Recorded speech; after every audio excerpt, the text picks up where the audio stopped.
So hello, everybody.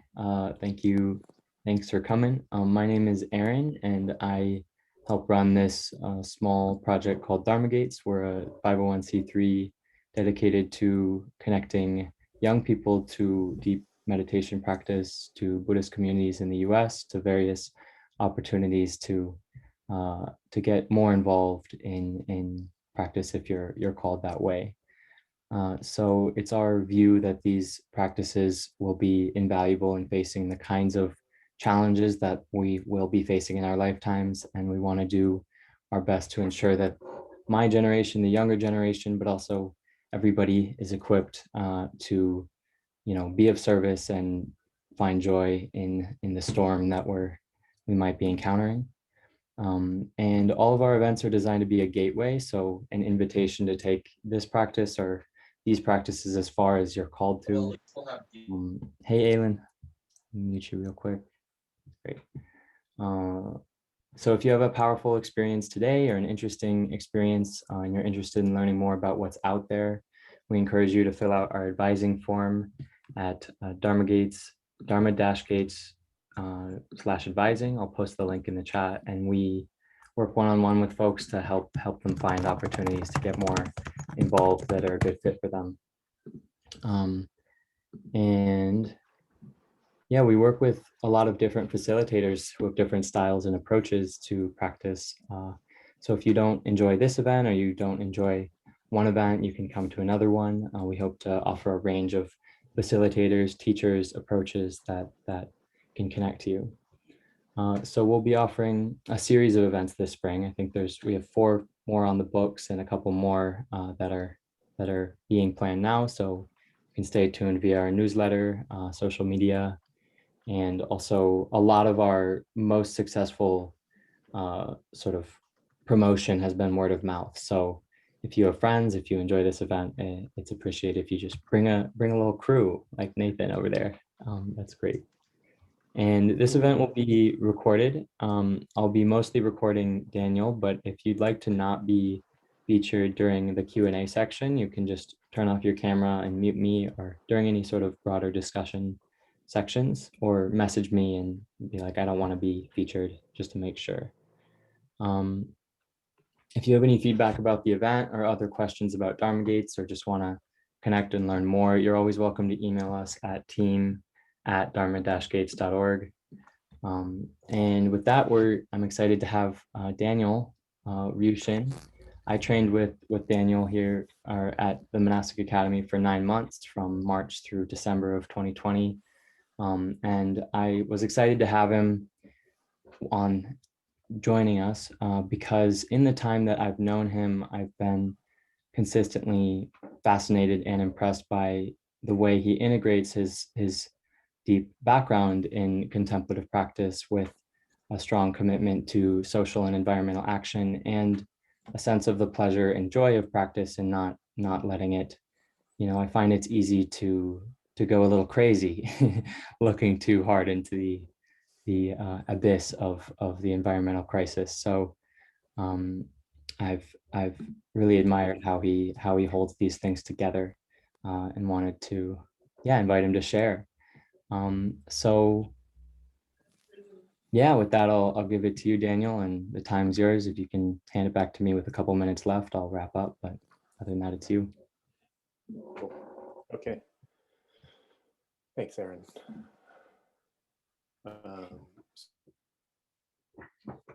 That my internet connection is unstable. So if I sound super choppy or something, I actually just sent an announcement to the Monastic Academy Slack channel telling people to stop downloading movies or whatever it is that they might be doing. So maybe they'll see that and stop using too much of the bandwidth, and it will get better. But if it seems quite bad, then I can turn off my video or something like that. But I'm just going to move forward as if it's adequate for now.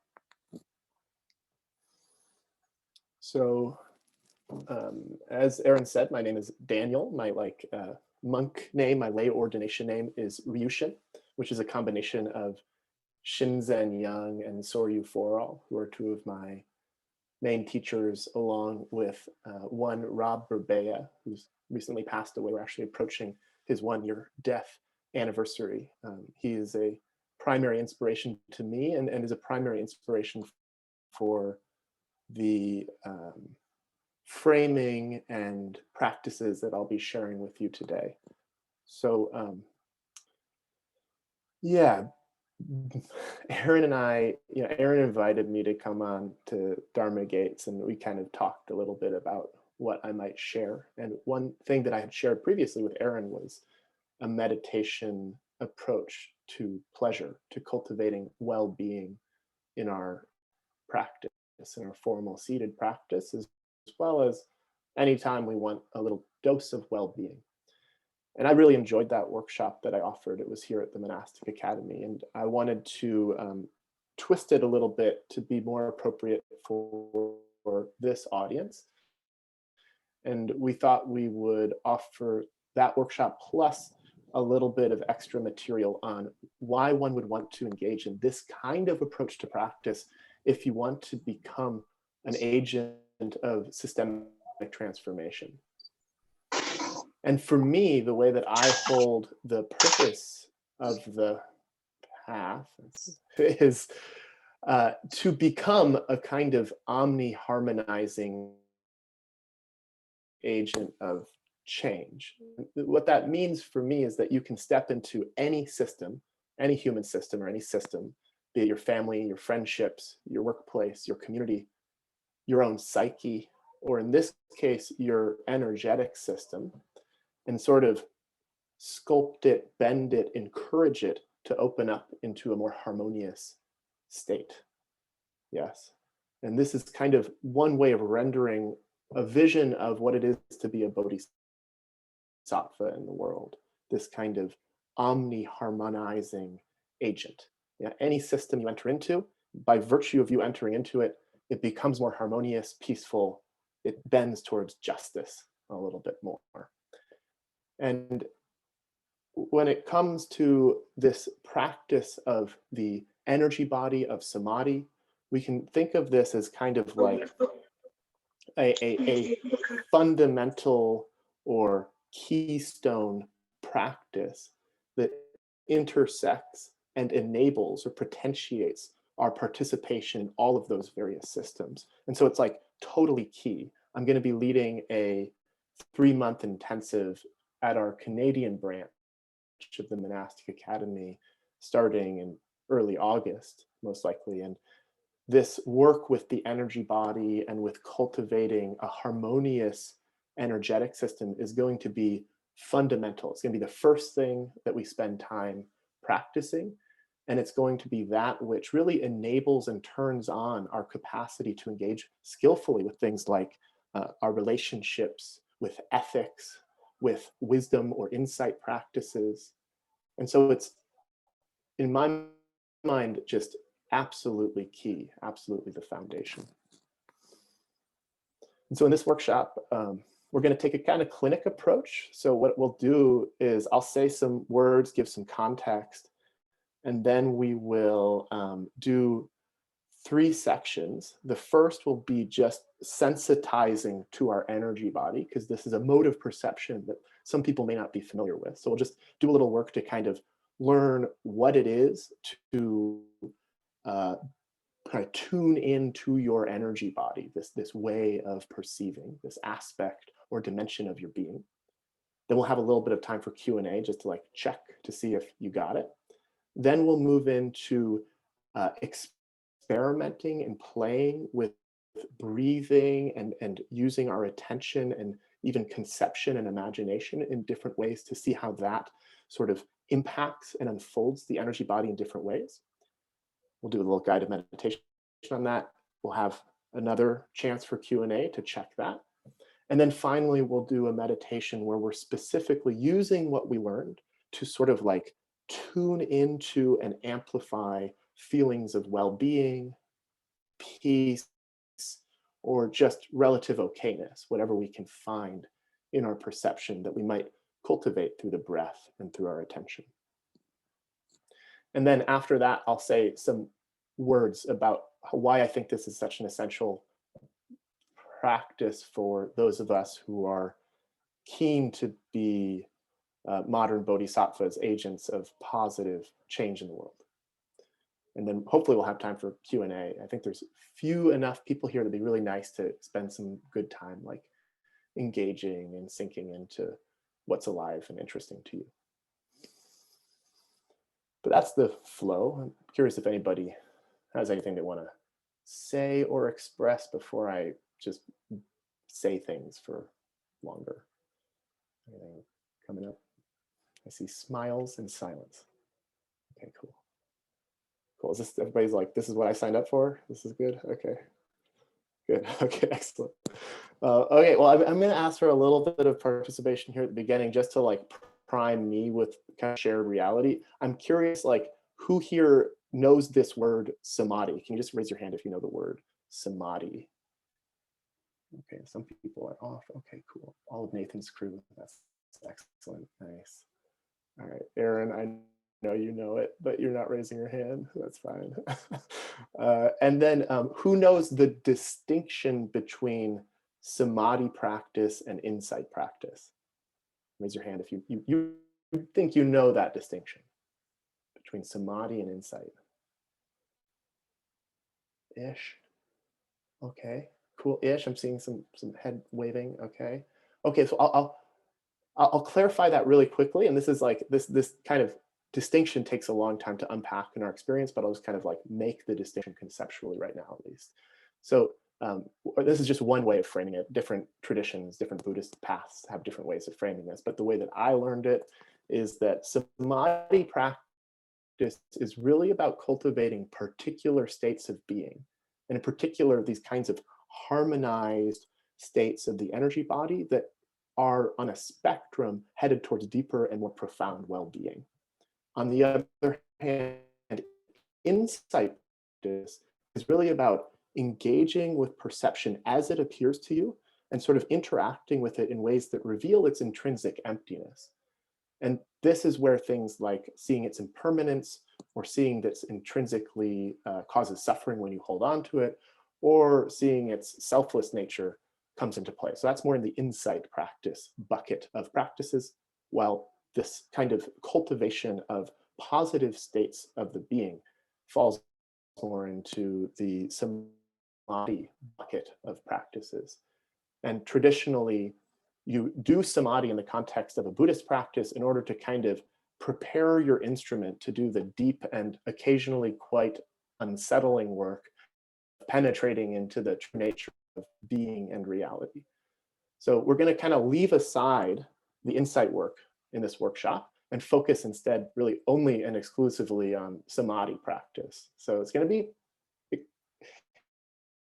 quite fun. It's supposed to be very pleasurable and sweet and nice. And so we'll kind of leave aside the drive towards emptiness and death and letting go of all that you know, and settle into framing this as encouraging and cultivating a sense of harmony, peace, ease, well-being in the body. So one more piece of shared reality that I want to get, just raise your hand if you perceive that we are currently in a time of planetary crisis. Everybody see that as being true? Are they not sure? Okay, so mostly coherence around that. Cool. Okay, that's just helpful for me to know in terms of how provocative I might be. Very good. Thank you. Okay. So originally I created this workshop because I had a perception that a lot of folks experience meditation as more or less a painful slog. And my experience, because of my training, has been that it doesn't have to be. And in fact, that meditation can be often, obviously not always, but often enjoyable, lovely, and generally pleasurable. That's possible. I just want to like say that I believe that, and you can let that ring out in your experience of meditation however you like. The term samadhi is really interesting. Usually it gets translated as concentration, which has a particular kind of flavor, especially for those of us, I think, who are run through the American education system, where we were told to say like focus or concentrate, usually on things that felt deadening and threatening to the integrity of our soul. And so we often associate this idea of concentration and focus with like something that I don't want to do, or something that is quite hard and difficult that I have to like force my being to do because I should do it for some reason, because maybe the teacher's telling me, or I don't know, I'm 7 years old or whatever. And so I actually think that that translation of concentration is unfortunate. This is one of those words from Buddhism I think that's actually better just not to translate and just to leave it as samadhi. And so the term samadhi derives from the root samada, which means to collect or to bring together. And so it's a kind of putting together or joining together, a kind of, I like to say, a kind of harmonizing or bringing into coherence the attention, the body, the mind, the breath, and it unfolds into deeper and deeper states of coherence. But that's the directionality, is towards this kind of unification, harmonization. So I pulled some quotes out from Rob Berbea, who's again is one of the primary inspirations for this framing of practice that I'm sharing with you, just to give you a kind of sense and flavor of what we're talking about when we talk about samadhi practice. And so he says, it's something like a state of harmonious well-being of mind and body. Mind and body are gathered, coherent, harmonious in some state of well-being. Another quote, harmonization of the energies of this body and mind, they come into harmony, they come into alignment. And there's some kind of sense of well-being, some kind of sense of well-being pervading that whole body space, this, what we'll talk about, this energy body. So this is an experience. This is a whole range of possible experiences, and it doesn't have to be very dramatic. But the experience of the body in states of samadhi, and this is critical, is not so much an experience of bones and fingers and nerves, and what we all know very well about the anatomy and physiology of the body. It's an experience of the energy body. This feels, the space here that I call my body begins to feel like a field of energy. It's a field of energy. It's that that comes into a kind of wholeness and alignment and harmonization in the movement of samadhi. This collectedness of mind, unification of mind and body together, this collectedness, it leads to happiness. It's supposed to lead to pleasure, a sense of well-being, a sense of happiness. And this is in fact what it is that we're aiming towards when we do samadhi practice. And in fact, and maybe watch your inner critic, or just watch your mind, obviously as I'm speaking, but in fact, more and more profound and deep states of well-being. That's the directionality. In fact, more profound states of well-being, pleasure, and joy than it's likely that you've ever experienced in your life if you're not already well-versed in these practices. That's the directionality and possibility with samadhi practice. And so a little bit of like kind of Buddhist canon, we say Buddhist canon citations for those for whom that has any kind of authority. In the Digha Nikaya 29-24, it says, so if the wanderers from the other sects should say that the followers of the Sakyan, the Buddha, are addicted, they translate the term as addicted to these 4 forms of pleasure seeking, that is the jhanas, these are particularly deep states of samadhi, they should be told, yes, for they are speaking correctly about you. they would not be slandering you with false or untrue statements. Addicted, they use the word addicted. They're addicted to these deep states of pleasure, well-being, and harmonization of the body. The Buddha is explicitly recommending that. Recommends it if you look at the Pali Canon, state of well-being more often than almost anything else. He's like, do jhana practice. And that means develop your samadhi to the point where you are able to pervade your whole experience in profound states of well-being, peace, etc. In the Samyutta Nikaya 1223, it says concentration, if we want to translate it as concentration, has pleasure as its prerequisite. It's funny, as so many things are in the Buddhist system, there's a kind of mutual causality here, right? So samadhi causes pleasure and happiness is the proximate cause of samadhi and concentration. And this is really critical, actually, when we're especially first getting into the practice, in terms of doing what we can to arrive at the cushion with a gladdened heart. Yes, that is going to create the conditions for access and tune into the joy that can bear fruit as deep samadhi. So I'm going to say this again. For some of you, you might be wondering why I'm kind of yammering on about this point, but my experience has told me that a lot of people, and I could go into why I think this is for like cultural reasons, are sort of like block pleasure in their practice. And so I'd say, like, don't underestimate how much we prevent ourselves from enjoying things, how much we like shut our bodies down to pleasure. And so one of the kind of things we need to learn to really deepen in our samadhi is like how to just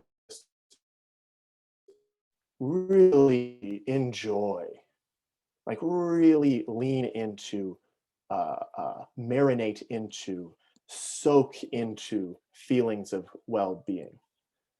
So another quote from Robert Bea, he says, yes, I'm concentrating on it. Yes, I'm focusing on it, but I want to relish it.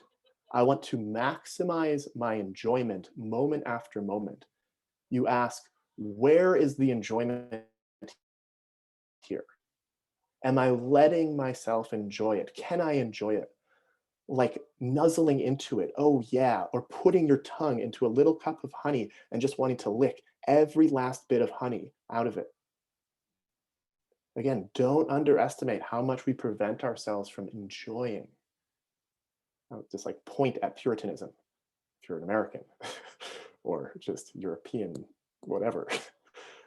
At all kinds of levels, we prevent ourselves from enjoying through social and psychological indoctrination. So concentrate, yes, but really enjoy. Enjoy again and again and again. And this is again a quote from Bea. Samadhi is about having a really good time. It's about having a really good time. It's great. It's really fun. So again, what the opportunity here is to kind of focus on our enjoyment. Maybe even right now, as I'm saying this, you can check, like, am I kind of shutting down? I'm like, no, it's not okay to enjoy. Or am I like, ooh, yeah, I want to enjoy. I want to feel pleasure. You kind of just feel that pleasure of like acknowledging the amazingness of pleasure. And you kind of like, can you just nuzzle into that, what might even be present now? And then like check. Is it here now? If it is, great. Kind of lean into it a little bit. Try it out. And so a lot of people kind of have a concern that by leaning into or practicing in this way with an eye towards pleasure, that we're sort of like ignoring the pain of the world or shutting ourselves off to the pain of the world. And I'll say more about this at the end, but this is actually an entire opposite. And it's more the case that as I have given myself to these deep states of well-being and ease, that is when my heart feels safe to open to the pain of the world. It's as if like long-held tensions and wounds finally felt like they had enough safety to emerge and come to the surface. So I did a 75-day solo retreat here at the Monastic Academy, right? Spent most of my time focused on these practices. And I remember walking the trails here after spending hours marinating in these states of pleasure and well-being, feeling such unbelievable tenderness for the trees and the birds and the beings that I was seeing, just like love and appreciation just pouring forth. And this arose out of my engagement, both with states of pleasure, but also the pain that comes up with that. As I go deeper and deeper, the pain comes up and it says like, me too. I'm here too. And that's part of this process. And we'll look at that a little bit more, some of the meditation.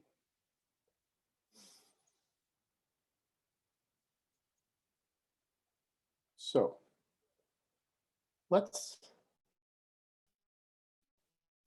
try it out. Have any kind of burning questions before we jump into the first part, which is just going to be sort of tuning in to the energy body, getting a sense for what that thing is. Do you have anything they want to say or speak on behalf of?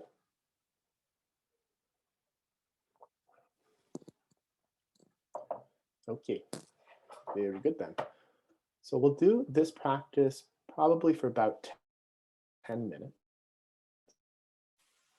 And the purpose of this practice is to kind of sensitize yourself to this instrument of the energy body. So I invite you to come into a posture that feels alert, upright, but also conducive to relaxation and ease.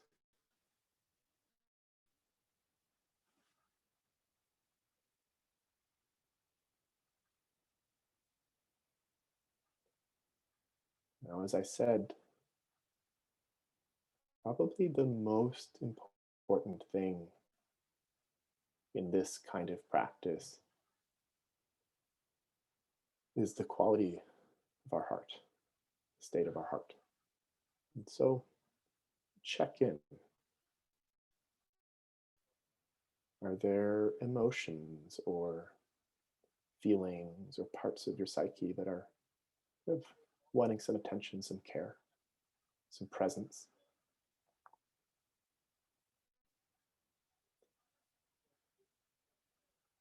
A good idea now to turn to them and give them some love if that's available, or attention. Let them know that you are here.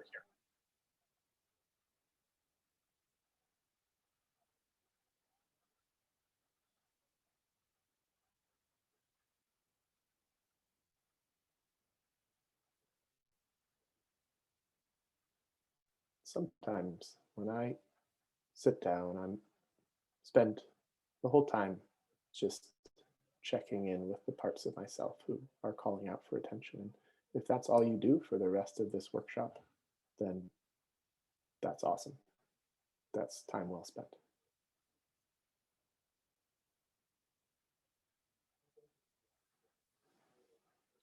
If you feel like your system is available to move on, I encourage you to invite your body to relax. It's kind of like general invitation to the whole body to release any tension that it's been storing.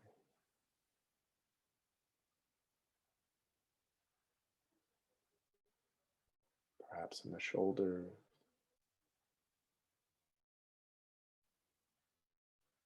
neck, face, chest,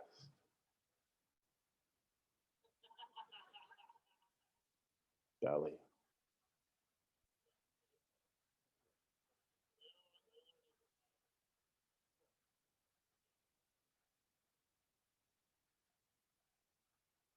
pelvis,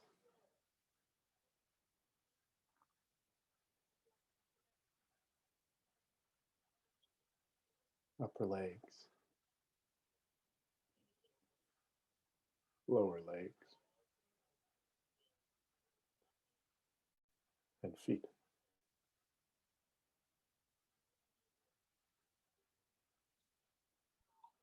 Allowing any physical tension to drain out into the floor, into the earth.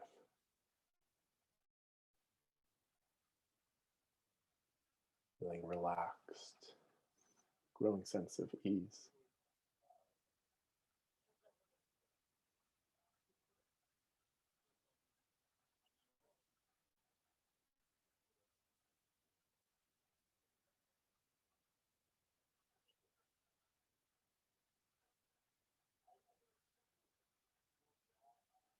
Again, you can spend the rest of this time or the rest of the workshop just relaxing your physical body, and that's an excellent use of time.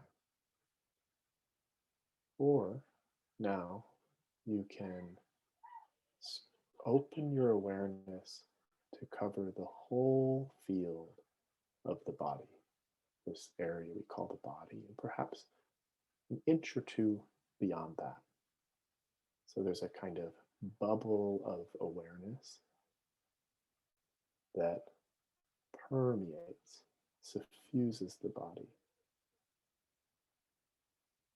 Now, this will invariably contract. And when you notice that it does, you stretch it back open to cover the whole space of the body and a little bit more, this field of sensation. However it is right now, it's a field of tone, vibration, energy.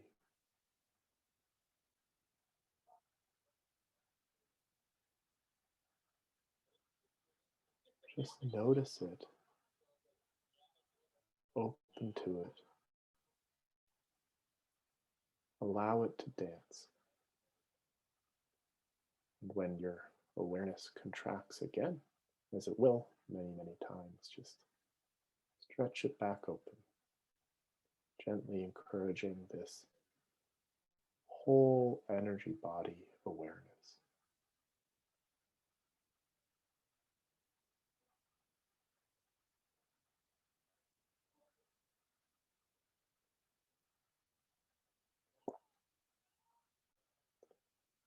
If you notice yourself tightening up, again, you can invite yourself to relax. This is not something that you have to create or manage.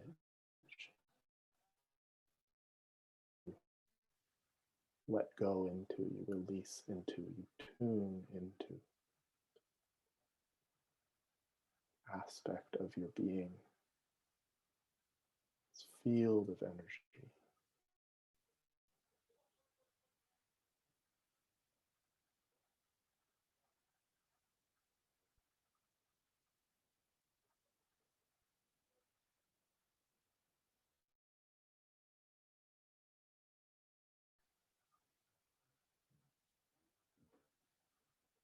Again, it will contract. Your awareness will contract. When you notice that, open back up. Your whole energy body field is permeated by a vivid, alive awareness. This space is alive.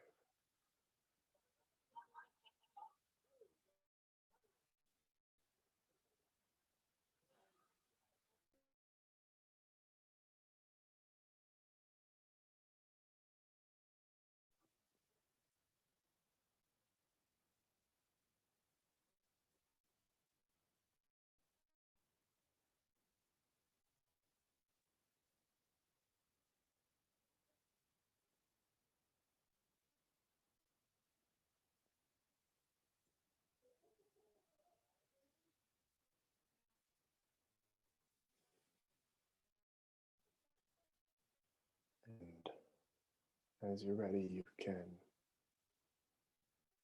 open your eyes and try to stay 1 foot in the energy body and come back to this digital space.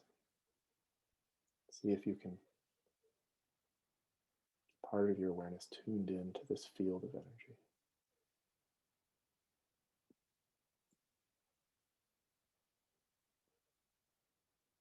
And so I'm going to give a little bit of space for questions or feedback. So I'm going to point out that there's an important principle that was a part of that guidance, which is that physical muscular tension obstructs the flow of the energy body. So often we can kind of lose track of it quite easily if we're walking around with a lot of tension. And so doing a kind of relaxation protocol would be quite a helpful way in to this energy body awareness. So what did you notice? Do you have any questions? Was that easy for you? Was it a familiar feeling? Were you like, oh my God, I have an energy body. Wow. Or what was it? What was I'm curious if anybody wants to share.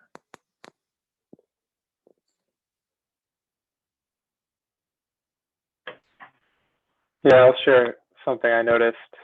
And with what you just said, like the physical tension obstructs the energy body. I noticed for the first few minutes, I was just adjusting my seat. I wasn't comfortable. I had to get on the floor, and I added a pillow. And it felt like all of that's necessary to like get into. Like if I'm not fully comfortable, I can't follow along with what you're saying. Yeah. So I got comfortable first, and then it flowed from there. Yeah. Nice. Yeah, and in some traditions, like with Reggie Ray's tradition, Dharma Ocean, they actually have you like lie down on the floor as a preliminary practice because it's much easier to relax in that position and get that flow of energy moving. And so that can also be quite helpful to play with lying down and trying these kinds of practices of sensitizing. But yeah, excellent, James. Thanks for sharing. I've been noticing, like, I've been practicing this for some time now, like maybe last month or so. And I notice when I get somehow like stacked where I'm balanced, and it's really interesting when you're talking about this like relaxing, but when I'm like really balanced, like physically balanced, where I feel like I'm kind of just like, then my muscles start to relax, and then the pleasure starts to like just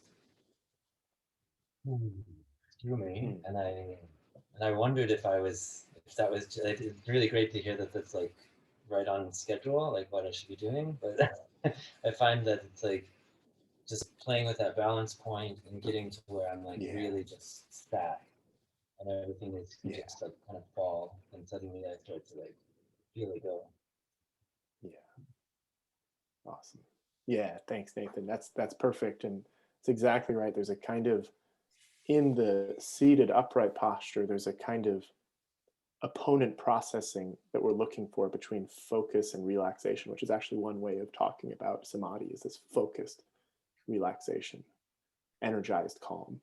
And you can find it with the posture, and even very subtle adjustments all of a sudden clicks you into a flow of energy that wasn't available before. So that's awesome that you're noticing that, and that is, as you say, right on schedule. So good stuff. Okay. Oh, Aylin. Hi, Aylin. Nice to see you. Has written some questions in the chat. I'll answer the first one. The second one seems a little bit more like abstract. Maybe if we have time at the end, I can answer that one. But the first one, the energy body. So I don't know how deep to go with this first question, but we're basically suggesting that, at least for the sake of this meditation practice, we're going to arbitrarily delineate this field of energy, kind of, as I said, about 2 inches beyond the physical space of the somatic body, that which our meat suits. Yes. Now, I'm not making any claims about where, in fact, awareness is, right? Where this is a practical situation here that we're just trying to like look in a certain way to afford certain results. And so we're just kind of playing right now as if awareness is distributed throughout this physical body in energy terms, vibrations and such, and a little bit beyond it. Now, as I imagine you're kind of alluding to or wondering, that's actually not where awareness is. And we should know that eventually we want to let go of that delusion of localization. But for the purpose of this practice, it's quite helpful. Yeah. Okay, anybody have any trouble accessing the energy body? That I was like saying things and they're like, this is silly or something. Basically, I want to check to make sure that we're all on the same page before we go deeper into the next layer. Right. Oh, yeah.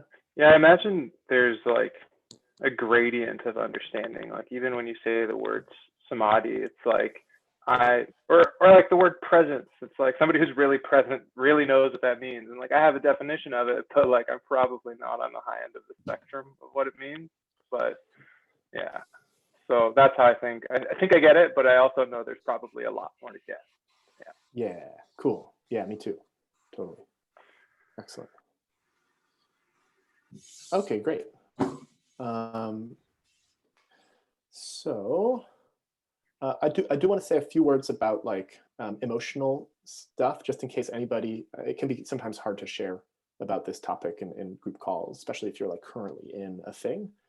But as I mentioned before, like if you are in the grip of some kind of strong psycho-emotional pattern or limiting belief, it generally, I find, unless you have a lot of practice in samadhi work, it's better to kind of just like tend to that and give yourself compassionate presence and space, that part of yourself that's kind of in pain right now. It can be better to just like, if you know like parts work or any kind of modality that helps you soothe those difficult emotions,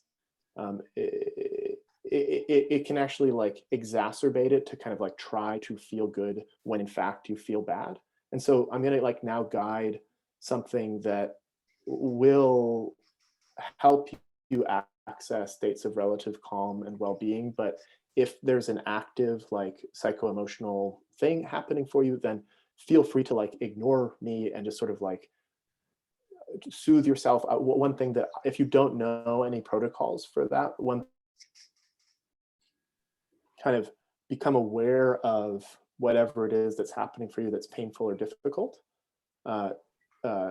Accept it as best you can, just sort of like relate to it with an attitude of acceptance. And then kind of what I like to do is imagine if a child, say like a 2-year-old or 4-year-old child, came to you with that feeling and relate to that feeling the same way you would relate to that child if it was coming to you with that feeling. Presumably you'd be kind and present and spacious and loving.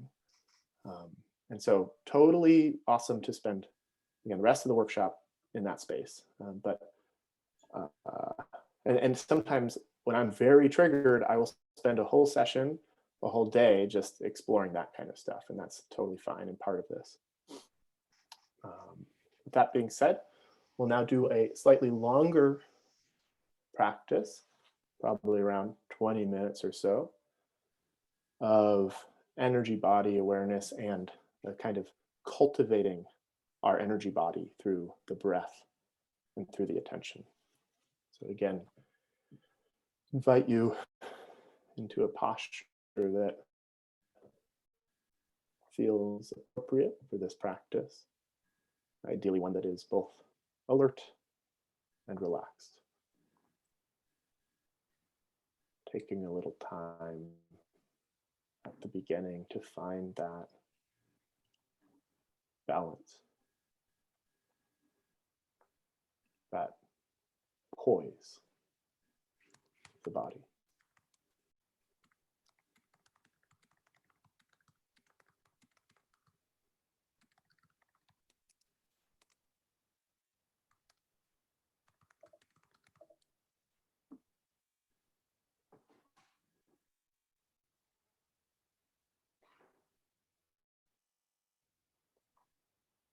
Then again,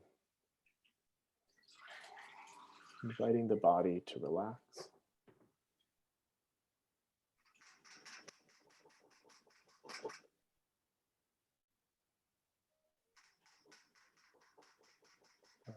Aaron, could you mute the person who's making sound?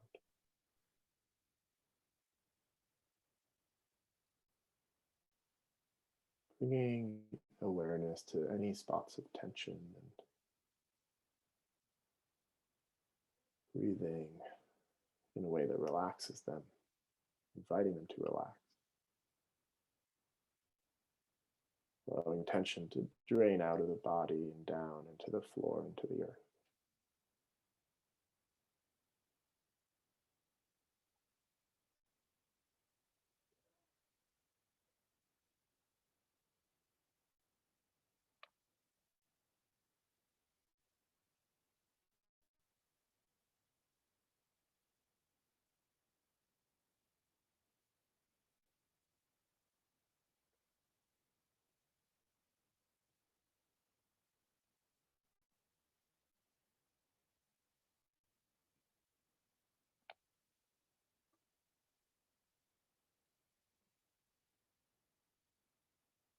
Taking time to care for your body in this way. This is an act of kindness to yourself and ultimately to the world, all those you meet.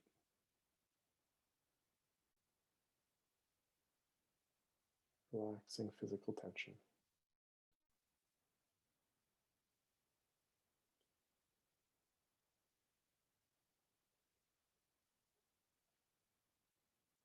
Then when you're ready, stretching your awareness to cover this whole field of the body and perhaps an inch or two beyond.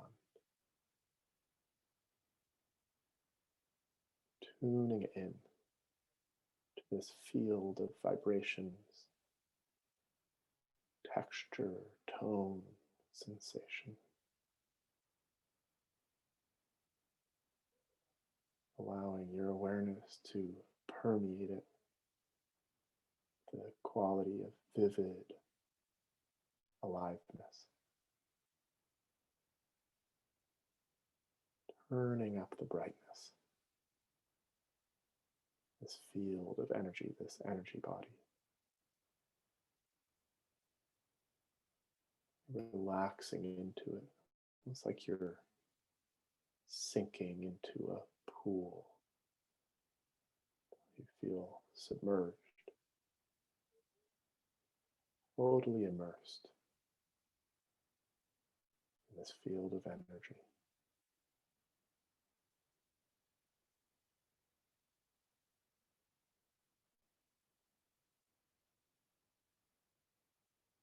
And your awareness might contract, it will contract. When it does, you open it back up. Your body might tense up. When you notice, just relax. Don't need to exert yourself. About opening and tuning.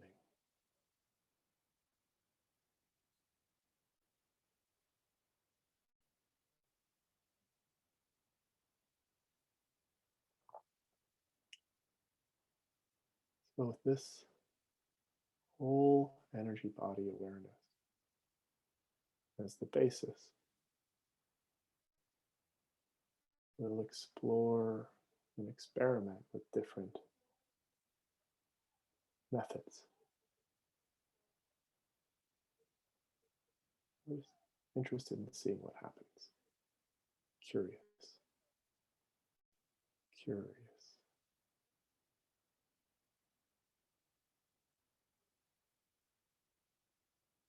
Again, keeping this whole energy body awareness. Imagine the breath. Feel the breath entering and leaving the body, the energy body, through a spot about 2 or 3 finger widths below the navel.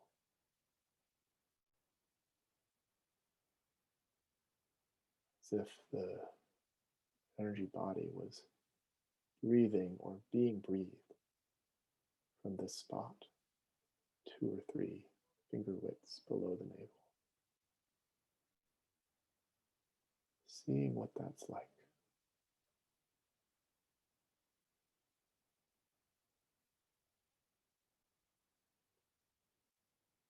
Noticing what that does to this field of energy, the currents that move through it. Not trying to achieve anything in particular, just curiously exploring.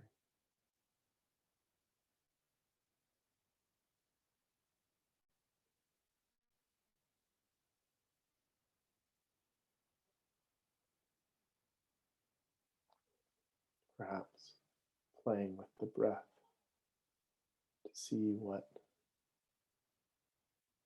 effect that has. What's it like to take a long, slow breath?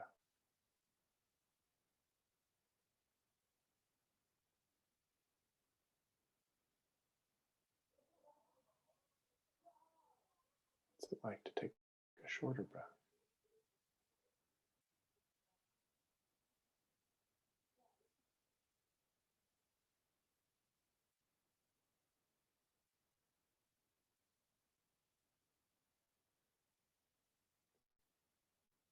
Breathing in whatever way feels nourishing, supportive.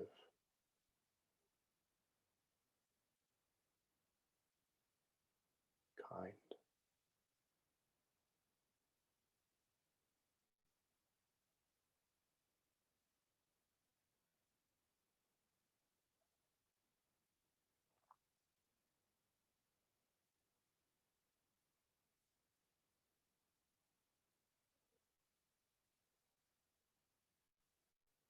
You're welcome to stay with this spot below the navel if feels right, or invite you to imagine and feel the breath as if it's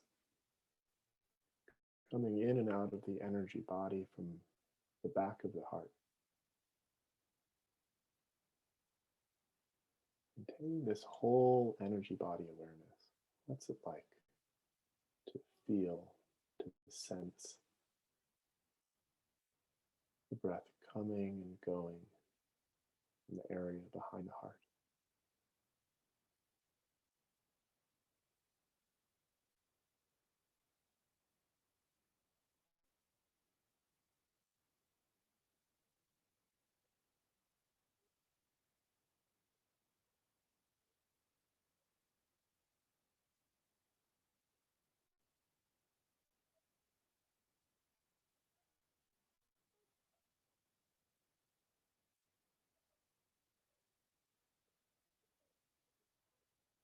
Now, as you're exploring, you can also play with conceiving the breath differently. What's it like to imagine that the breath is an offering?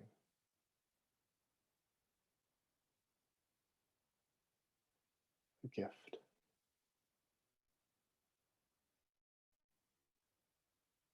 As it enters and leaves the back of the heart. Or that it's a stream of energy.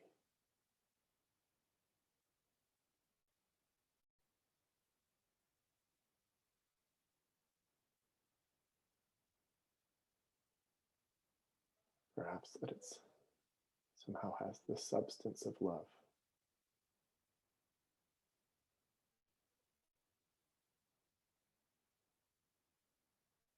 Just playing with these ideas. See what impact they have on this energy body.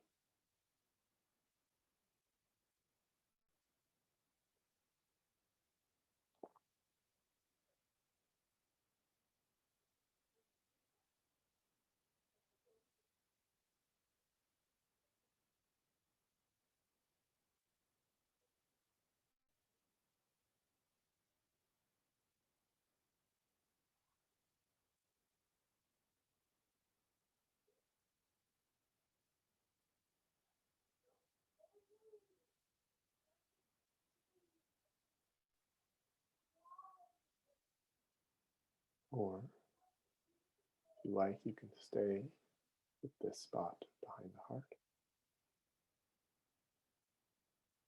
You can try, see what it's like to breathe from the spot at the bottom, the base of the spine.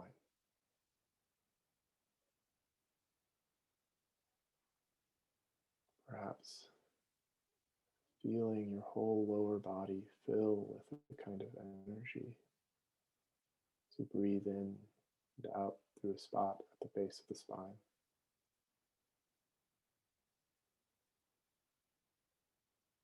Or perhaps imagining that the energy moves up the length of your spine, out the top of your head. And just seeing what happens, experimenting, exploring, curious.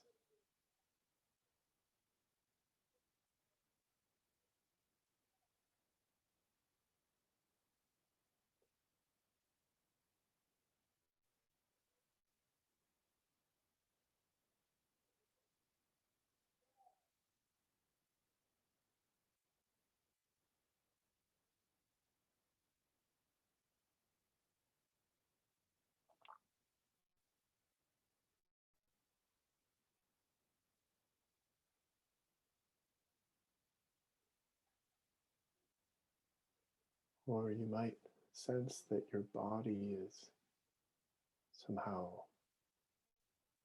surrounded by energy. With each in-breath, it somehow moves in through the pores of your body, energizing you.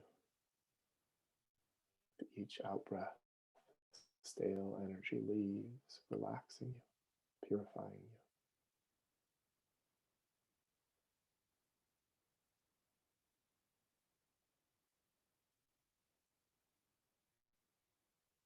Breathing in through the whole body, the whole energy body at once.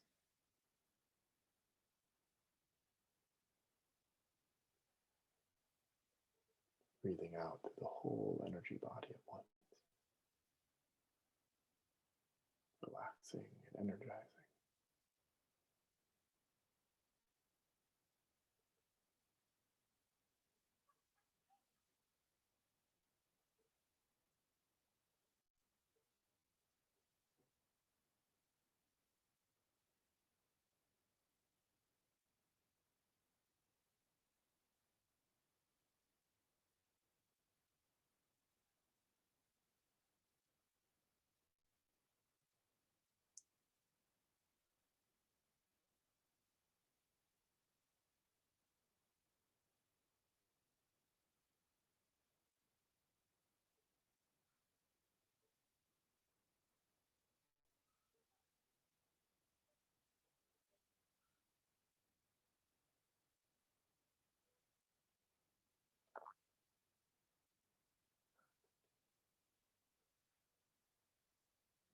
Or you might imagine that there's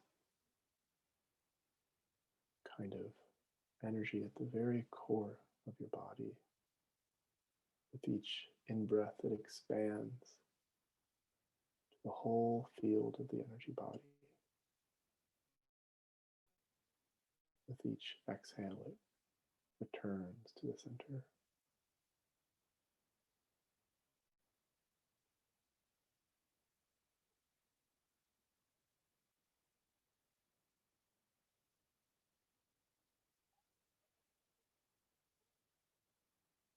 And perhaps this energy has a quality of love associated with it, or grace, or joy,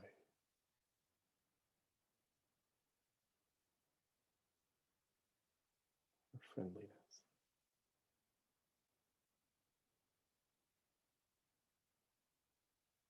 Maybe it's just energy. Maybe it's just vibration.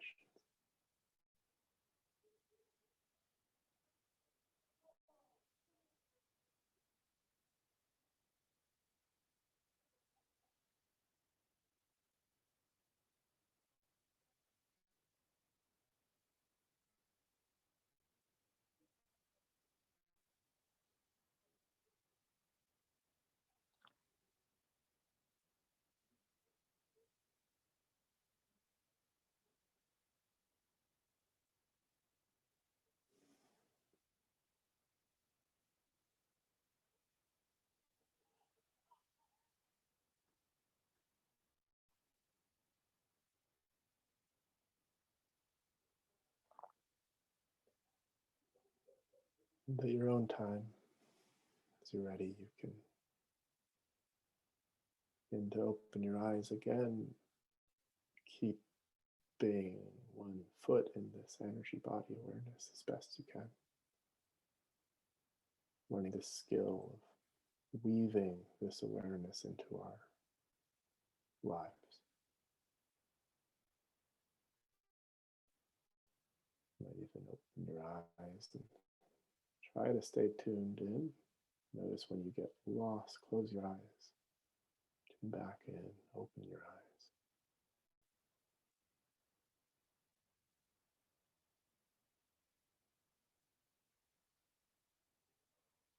As you're sensitive to it, notice how this world that's in front of you impacts your energy body.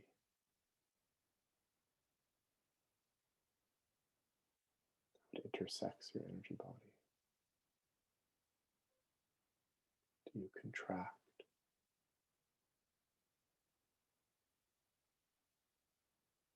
Can you meet it fully, openly?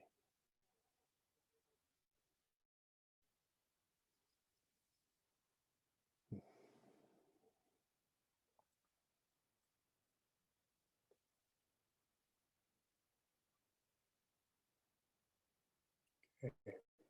So, and I want to make time for any feedback, any questions, or like angry things that came up, or confusions, or whatever. Like that was kind of the next step, right? So first we become aware of the energy body, and then we kind of play with this sort of cultivation and participation with this field.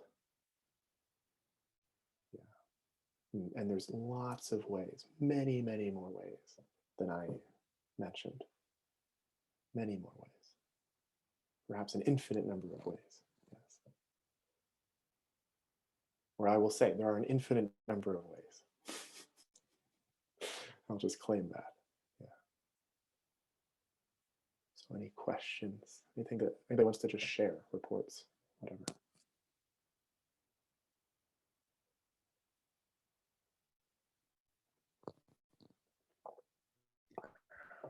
I've experienced this thing when working with this practice where there's like a chunk missing. Like, you froze. Can you hear me, Daniel? You? Okay. It's like I'm generally round. There's like this cylinder energy body thing going on, and then back here there's just nothing.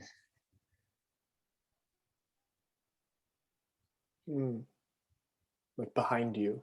Yeah, like it's like in your behind me awareness. to the right, like a quadrant where I'm just like, no. Oh, interesting. Yeah. And I don't know if you do like Is behind you to the left? What's happening behind you to the left? it's fine. There's an energy body feeling. Oh, interesting. Huh. But I'm like missing a chunk, like it's much less accessible.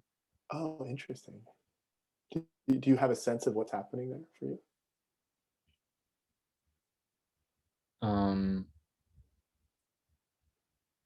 Interesting. I mean, I could like I've never really worked with specifically attending to it. That could be interesting. I sort of have mostly just rested in the whole field, and my field is just a little lopsided. Yeah, I don't know if you've yeah, had that experience or totally. It's very typical. Like, I'll talk a little bit about this at the end, but like the energy body is constantly shifting and kind of moving in response to our day, and it also presents to some degree in accordance with like our kind of like psychophysiological, cultural, all of our karma and conditioning, basically.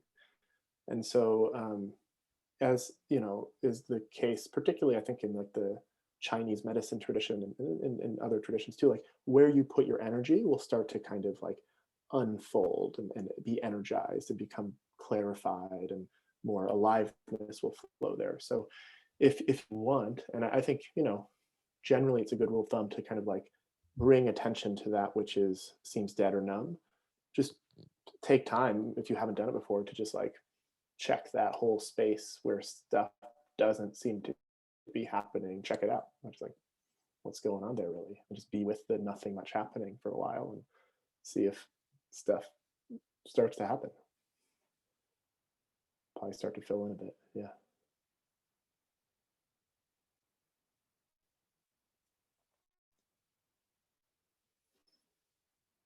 Anything else? Anybody? Yeah, Aylin. I just wanted to say, sorry, am I heard? I hear the college behind you. Yeah. I just wanted to say gosh.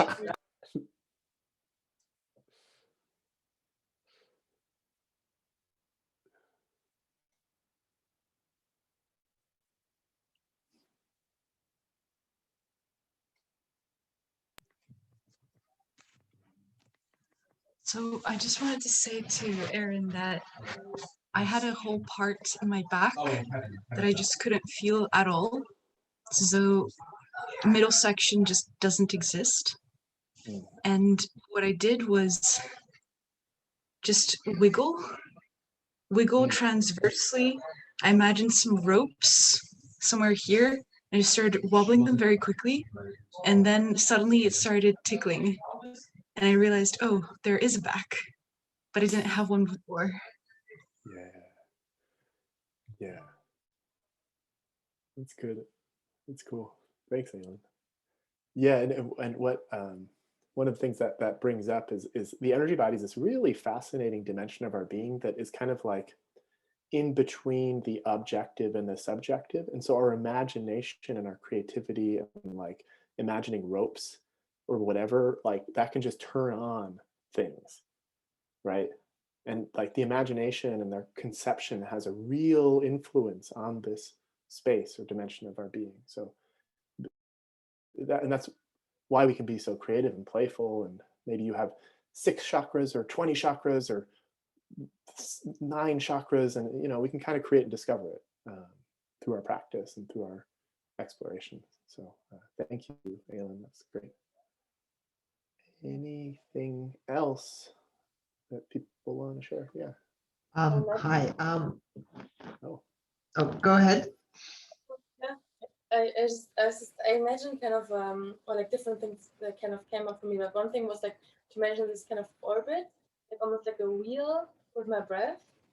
And what was interesting, I was like expanding. What was interesting that this wheel didn't work unless I had my tongue touching the upper part of my tongue.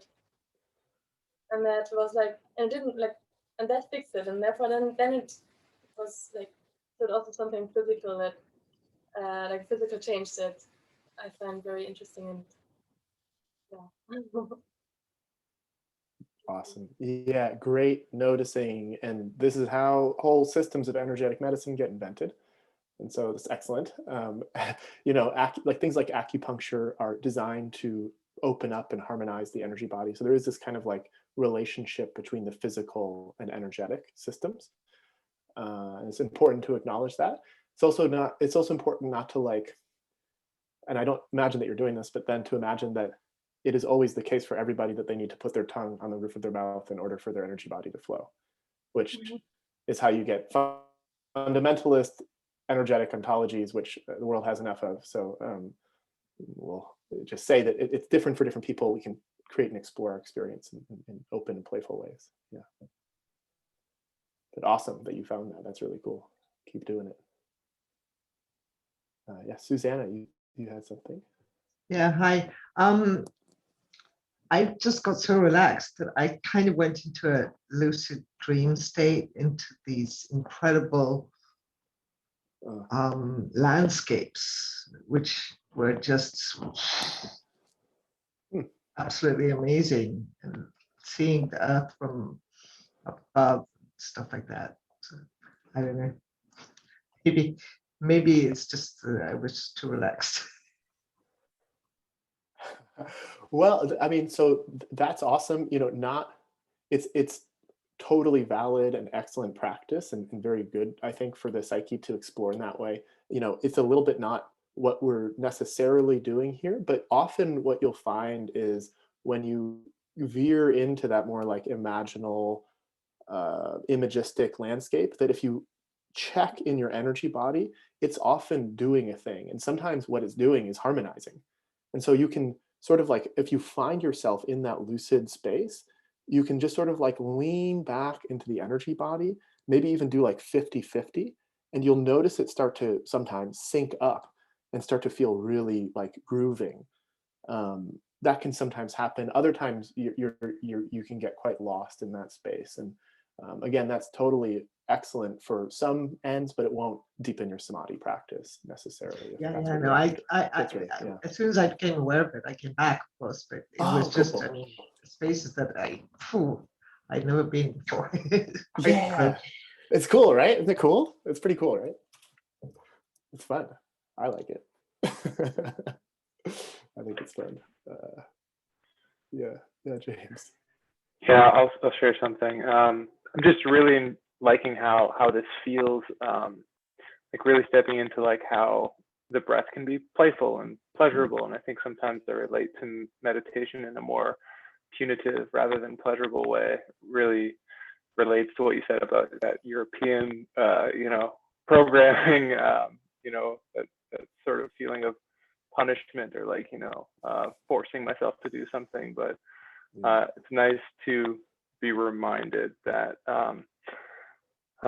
it can feel good, and sitting down for meditation can actually, be something that there's actually a benefit or a value that we can bring to the world around us just by harmonizing our energy body and feeling good, and that's actually valuable and good. It's strange that I fall into forgetting that, and I know it's a practice to come back into remembering, but I'm just happy to be reminded. Beautiful. Thank you for sharing, James. Great. So I'm noticing I'm not managing time well, so we'll just kind of move along. So this last guidance, we're going to play with specifically differentiating and tuning in to feelings of well-being, calm, relaxation, and pleasure. And that whole genre, it could be very subtle, it could be very obvious, but we're going to play with sort of tuning in. So one of the aspects of consciousness, and especially one of the aspects of consciousness as it relates to samadhi practice, is that which you tune into, that which you tune the instrument of attention and awareness into, tends to amplify. It tends to amplify, tends to increase. And so there's this three steps, three moves that we can learn to do of discernment, right? So we have this whole field of tones, and we discern the tones or vibrations that are more pleasurable than others, more pleasant than others, more peaceful than others. We discern that, we tune into that, right? We tune our awareness, we tune our attention, we tune our consciousness, our being into those frequencies, and we let them amplify, we let them expand, we let them take us as much as we can, as much as is available to us. And part of what affords that is enjoyment. It's just enjoying it. It's just marinating in it, loving it, kind of nuzzling into it to whatever degree you can. So you can ask, how could I enjoy this more? That's a good question. So again, we're going to go back where we just were and then tune into feelings of well-being, enjoyment, and you focus on enjoying the frequencies that feel peaceful, or at least like less bad compared to the others. And what I'd encourage is, from that whole buffet of options that I offered in the last guidance, maybe one of them or two of them really kind of like resonated with you.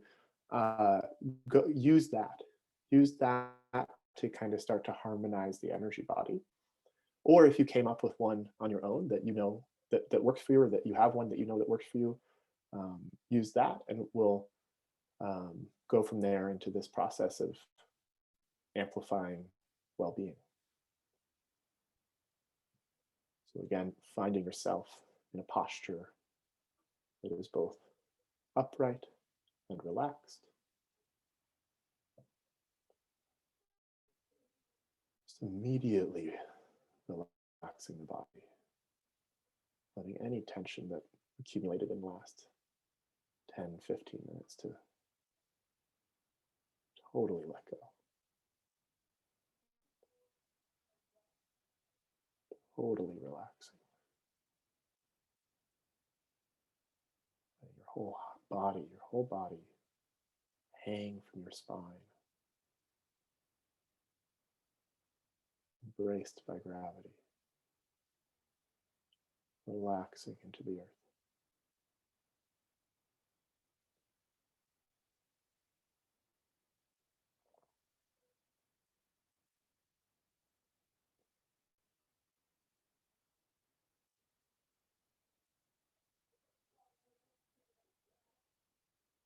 Perhaps you're already noticing a feeling of well-being. If that's the case, just start tuning into that.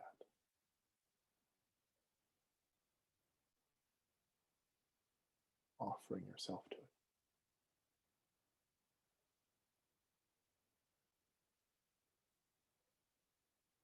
Or you can, again, stretch your awareness to cover the whole field of this energy body.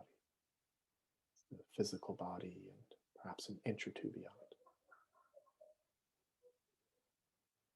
Permeating this whole territory with vivid, awake, vibrant awareness. Turning up brightness, turning up the resolution. Imbuing it with aliveness, energy, vitality, and relaxation, peace, ease.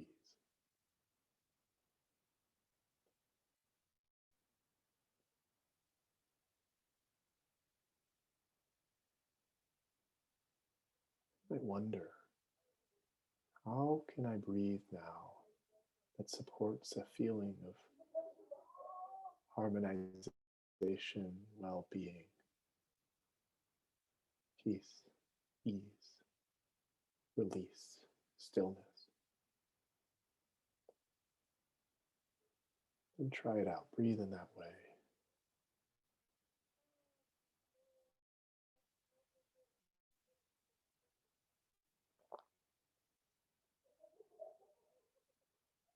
As you participate with your energy body, noticing any frequencies or tones or vibrations that are a little bit pleasant, a little bit nice.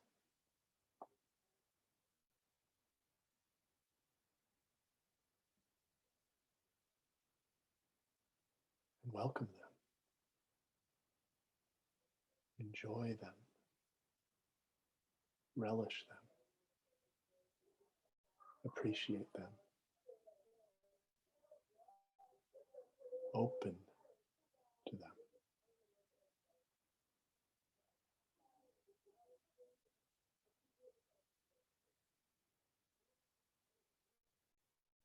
Tuning in to any feelings of well-being in the energy body. Could be very subtle. Could be very still. Very unremarkable. Tuning in nonetheless.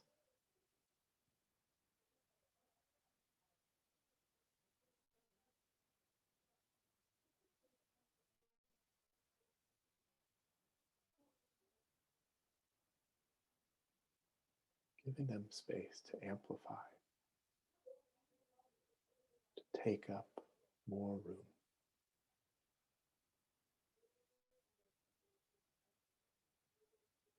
Breathing in whatever way supports that.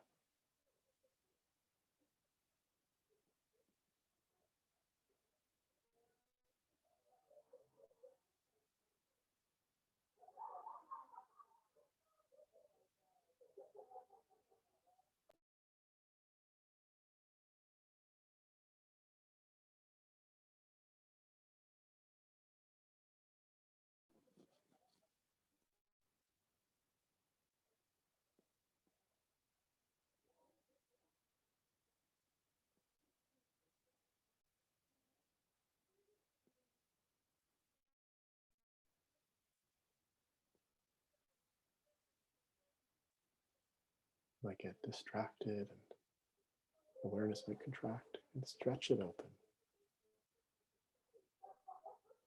Tune in to this field of the energy body.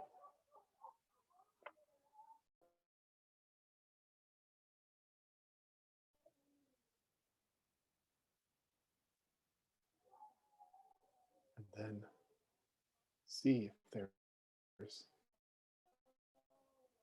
pleasure, well-being, ease, relaxation anywhere. To open to that. Tune into that.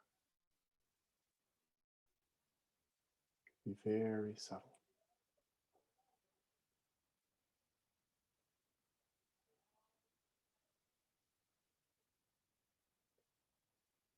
You can have a sense of probing it,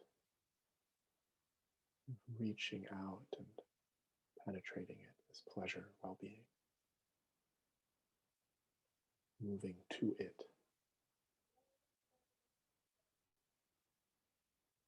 Perhaps you play with more of a sense of receiving it, allowing it to penetrate you, to open you.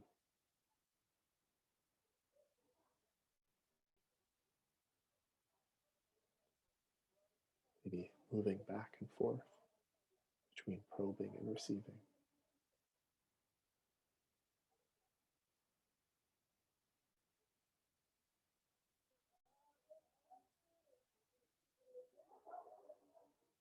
Enjoying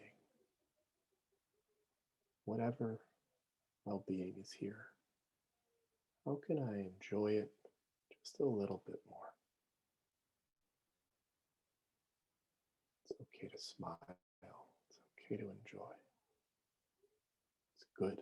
Good for yourself, good for the world. As the Buddha said, this is the kind of pleasure I will allow myself. This bliss of blamelessness. This is wholesome. No being is harmed in this pleasure.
If you lose track, you can always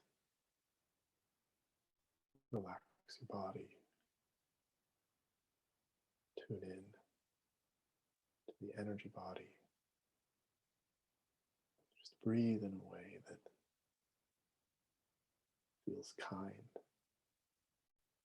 soothing, nourishing. Or if you're sleepy and foggy, in a way that's energizing, enlivening.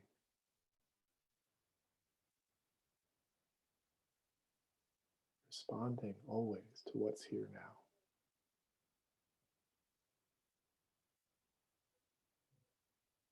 Harmonizing this space.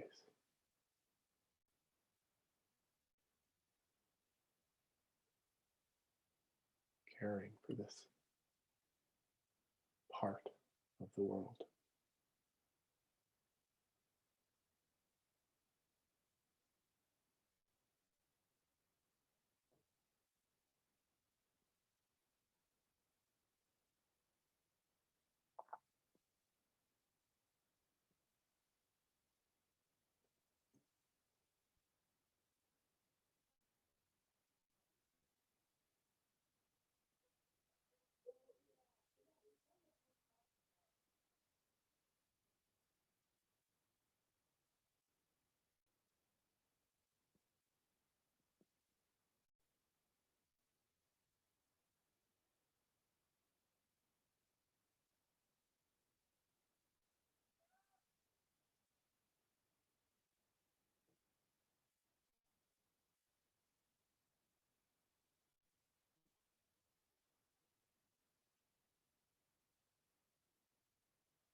Check, are you being kind to yourself right now?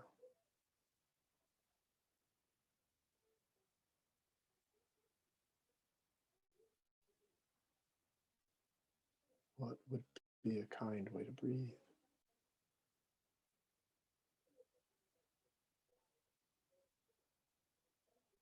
A loving way to be with this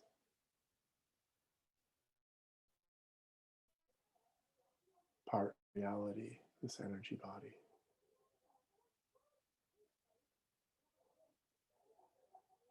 It's part of the whole that I am in some way responsible for.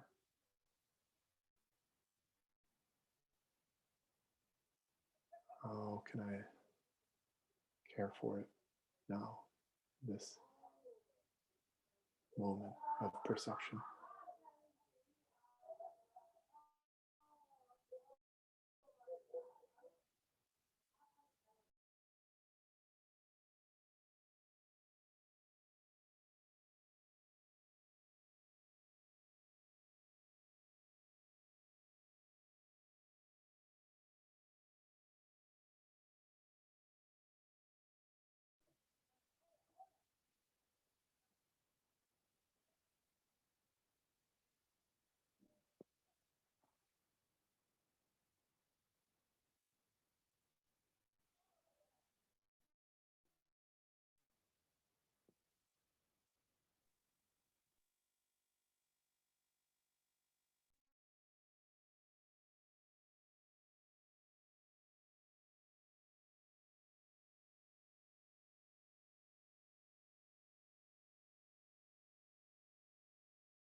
These last few minutes, checking in with yourself.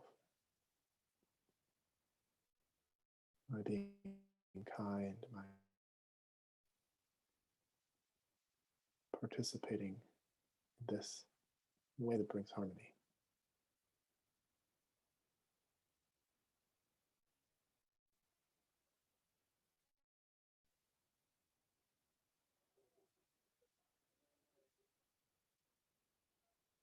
And even if it was a struggle, acknowledging the good intention, the kind intention.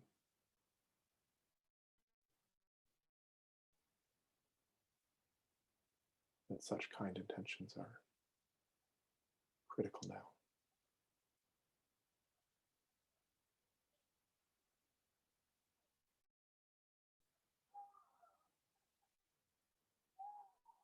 If you can appreciate yourself for this good effort,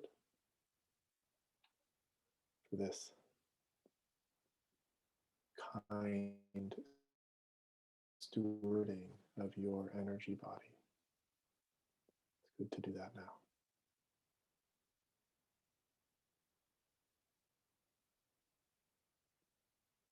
Knowing that we practice so that all of life may thrive.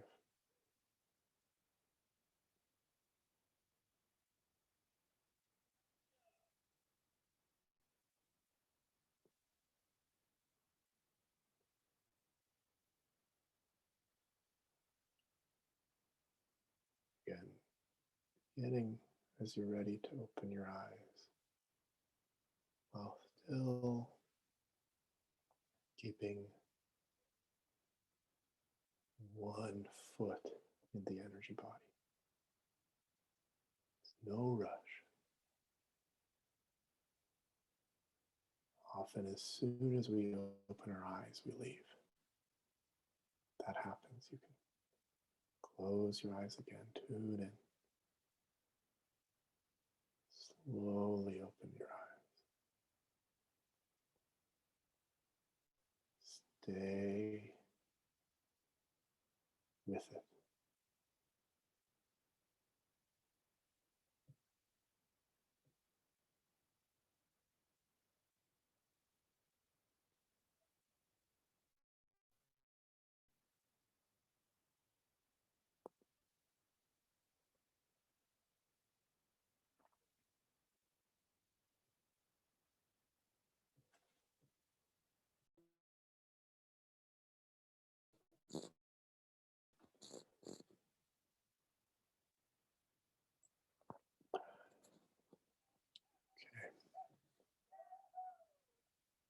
So it's good at the end of these practices to remind yourself what worked, what you learned. You know, I gave a lot of strategies. Did any seem to really take? Just acknowledge that, remember that. Write that down if you can.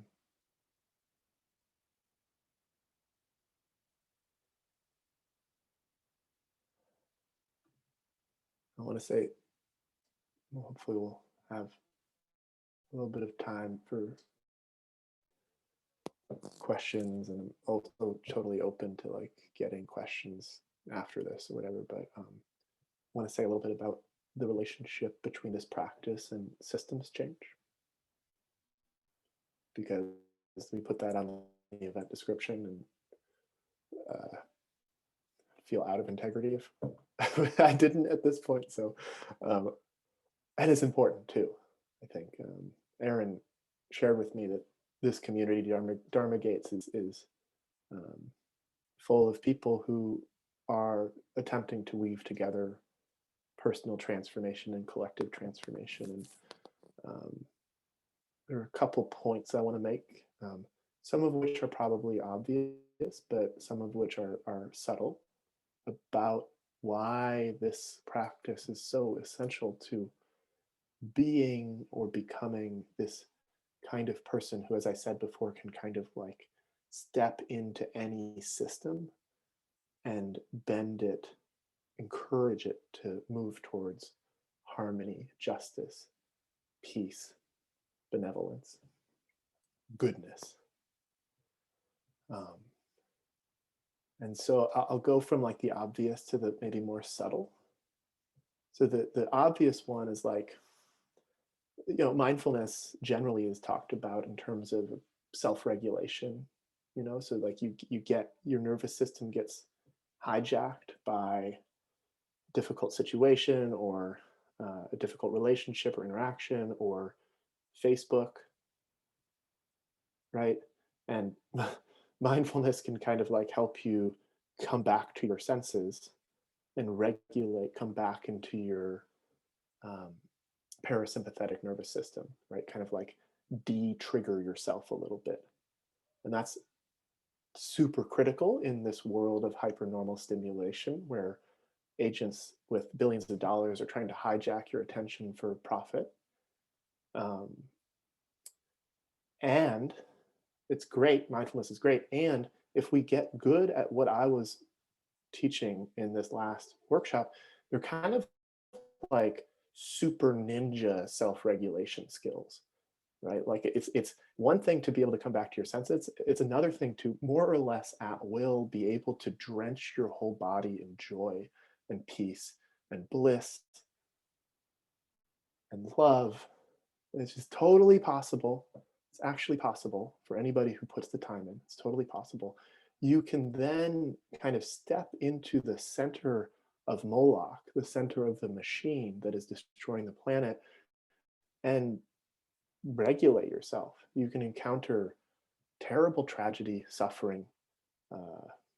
You can get to the edge of burnout. Like this happened to me earlier this week, where I was like working really hard here at the Monastic Academy, doing lots of things, and I could feel my body getting to the edge of burnout. my psyche getting the edge of burnout. And I just, in meditation, I was like, today I'm gonna push pause on the insight practice and just throw myself into this kind of samadhi. And I was able to get to a place of profound ease, happiness, peace. And I just like, my whole body just like rejuvenated. It felt rejuvenated. It felt revitalized.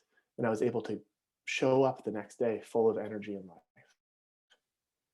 Yeah, so if we want to be people who are reliably able to serve the world, this is essential, especially as the world falls apart and gets harder and harder to tolerate and bear.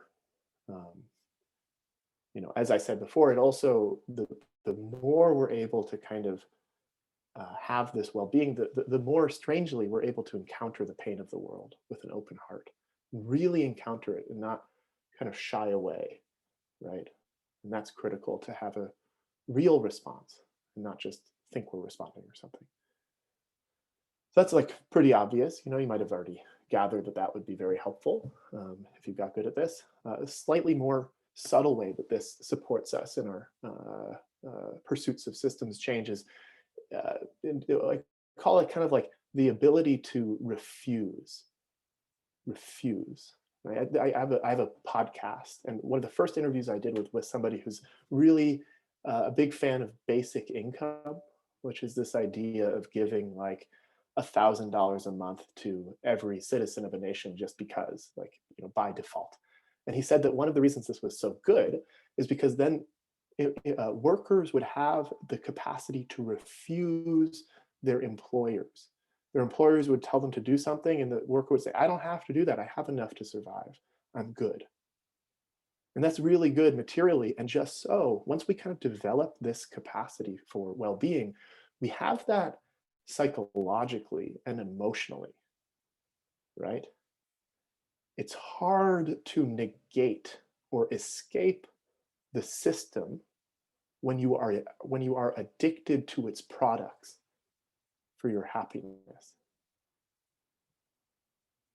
It's hard to escape the system, and therefore actually hard to come up with something to replace it, actually, if you're addicted to its products, if you're addicted to what it produces. And so to the degree that we can kind of find this inner well, this deep well of well-being, we're gonna see what this system that's destroying the world is offering to us. And we'll say like, you know, it's fine, but I don't need that. And if I go there, I'm gonna just be helping this system destroy the planet. So I think I'll just breathe and relax and feel good, you know, endogenously, basically. Yes. So it gives us this capacity to say no.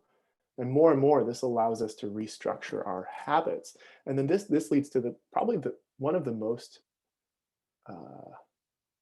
amazing aspects of why this practice is so key to becoming a kind of omni-harmonizing agent is that, how do I say this? One of the things that produces or leads to a harmonized energy body is ethical behavior. So to the degree that we are kind and generous and loving and nurturing of the thriving of life, it will be that much easier to sit down and quickly access states of well-being, ease, peace. There's a feedback. The more ethical we are, the more harmonious our energy body becomes, the more well-resourced we become in our this part of our world, the more we have the freedom to act in ways that are ethical, not being addicted to the products of the system that is destroying the world, which again allows us to be proud of who we are, to act in ways that don't lead to regret or shame, such that when we find ourselves on the cushion, we immediately find a sense of inner gladness, or feeling good about the way that we live our lives. We feel blameless. And then we're very near to the joy of samadhi. As that deepens, we see that robust, actual, true happiness lies in living a virtuous life.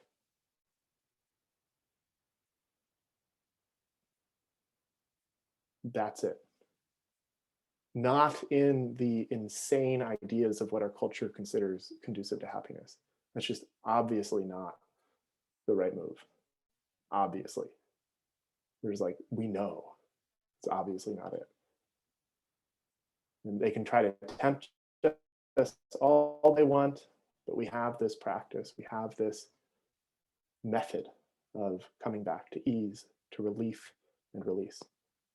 And so from there, we can really step forth into the world and I say, bend it, cajole it, seduce it towards harmony. So those are three ways. There are more, but we're getting close to being out of time. And I think Aaron, how much time do you want, Aaron? Is there time for Q&A or? There's time, yeah. Just give it back to me at like 58, 57. It'll just take a minute.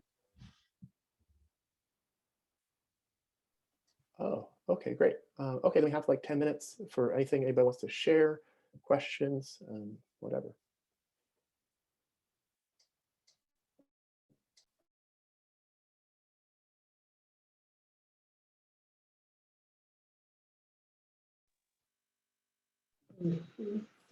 Some general question comes up to me regarding like advice for continuing this practice after today, and particularly also, I know that, for example, in mindfulness, there's an emphasis on also off the cushion trying to be mindful, and I wonder if there's a similar thing that we could try to do when we're off the cushion with the energy body, and ways to cultivate that. No, that's a great question. Thank you. So thank you for reminding me. I'm pasting now into the chat a little like Notion page I made with resources for learning more about the energy body. I think actually, George, you already have this. I shared this with you previously, but here it is again. And it has like guided meditations and talks. Oh, good. And Aaron is sharing more. Great. So there's more resources. And yeah, so all of those are excellent. Again, a lot of this comes from Rob Burbea. And he has just a profound, overwhelming amount of material on the internet on Dharma Seed. So you can check that out. And if you go to his teacher page and just search guided, you'll find all his guided meditations, and many of them will be about the energy body.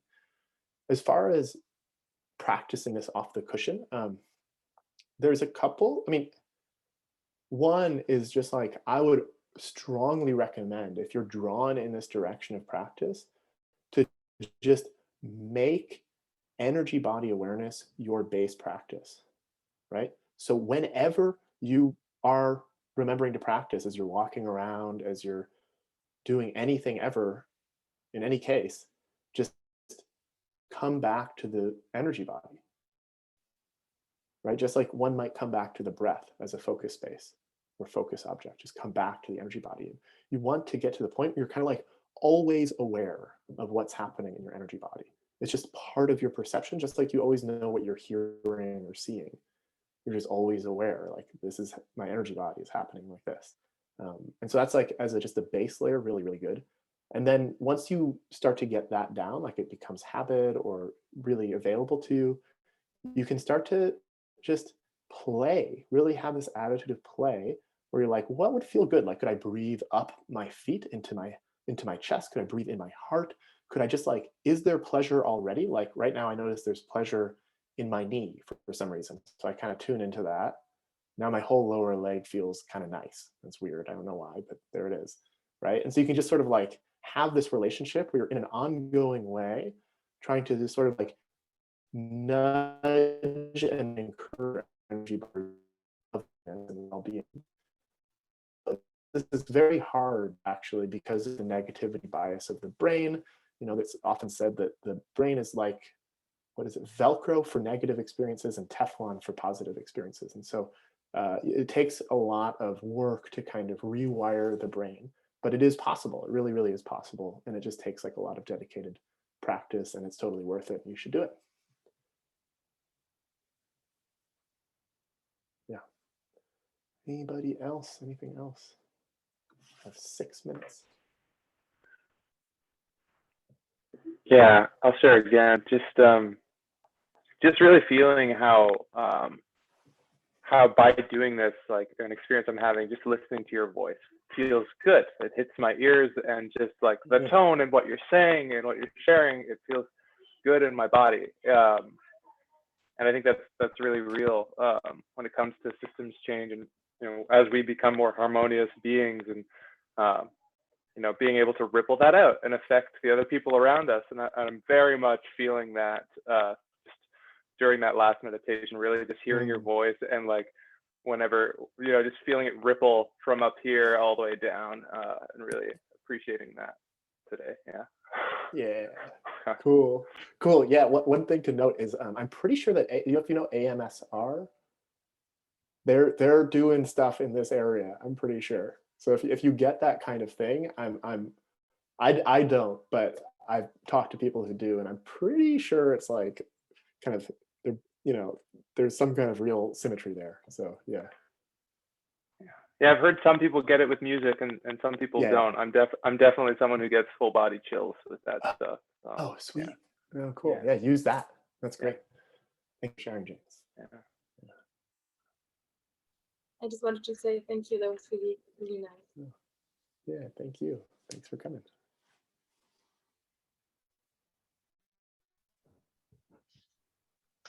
Thank you very much, Daniel. This is really interesting to see that people are talking about the pleasure of meditation.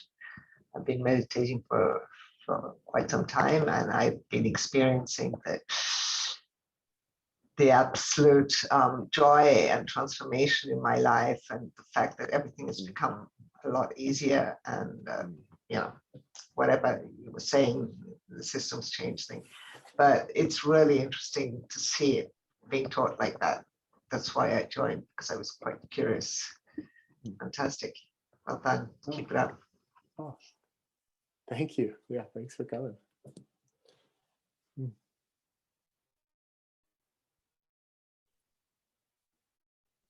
I wanted to recommend, because I think it's on that page, and it even says like most recommended, this page you shared, but the Samadhi Retreat that Rob Berbea did, it's like a 5-day retreat, and you get some guided meditations and 5 Dharma talks, and it's really just shifted everything that I do. And this is like, I guess a couple of weeks ago that we talked, and kind of recommended that, and I started to listen to this, and it's really making a huge difference for me. And one of the things that you're saying, that I just want to echo, that I find like in my own experience, and that Robert said in this Samadhi Retreat, was just that as you start to experience a sense of well-being in yourself, you start to find like your ability to open up and love and bring into the world like more generosity, more dani, just like so present.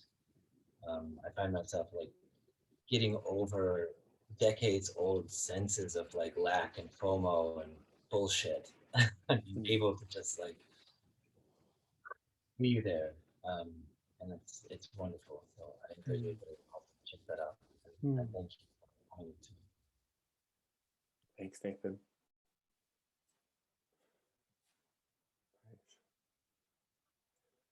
Any time for one more something? Yeah, I'll ask a quick question then. Jay. Hey, Jay. Hi, Daniel. Very good to hear and see you. Yeah, so see you. I'm 100% convinced of the value of becoming able to access and abide in these harmonious states that you've been discussing. My question is, do you think there's ever a time and place for maybe cultivating disharmonious states, as just because it seems like those states can be destructive and counterproductive, but they're also very motivating and powerful. And I'm wondering Mhm. if you think there's maybe some sort of balance to be struck there. Thank you.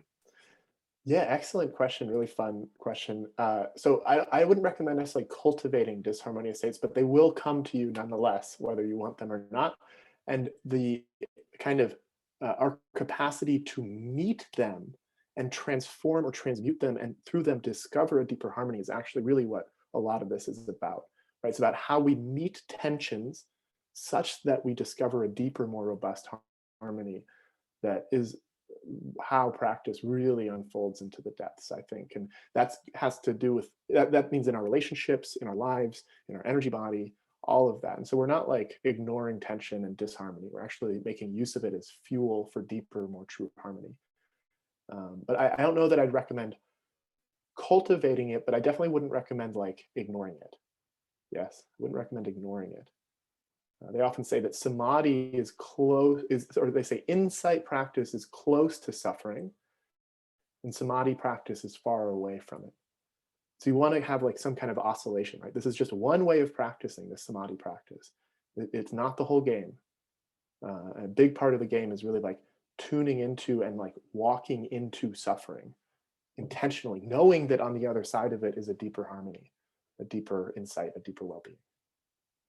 Yeah, thank you, Jay. That's a great question. Good question to end on. So that's it. Thank you all very much for your time and your practice. Really, really appreciate it.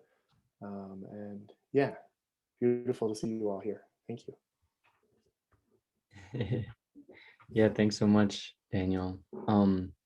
I love this point about like there's not very many serious practitioners I know who've like fully articulated this like way that practice can help us get out of these sort of systems. And I think like knowing and having met a lot of people who've spent time in monasteries, I think a lot of people practice for that reason in part, but they don't always like say it like that. So it feels very helpful to have that make the connection so explicit.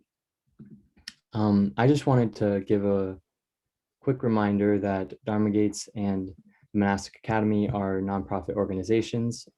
These are supported by donations, and the extent to which projects like these and will actually change the world is also the extent to which we value things according to their worth rather than their value or their cost.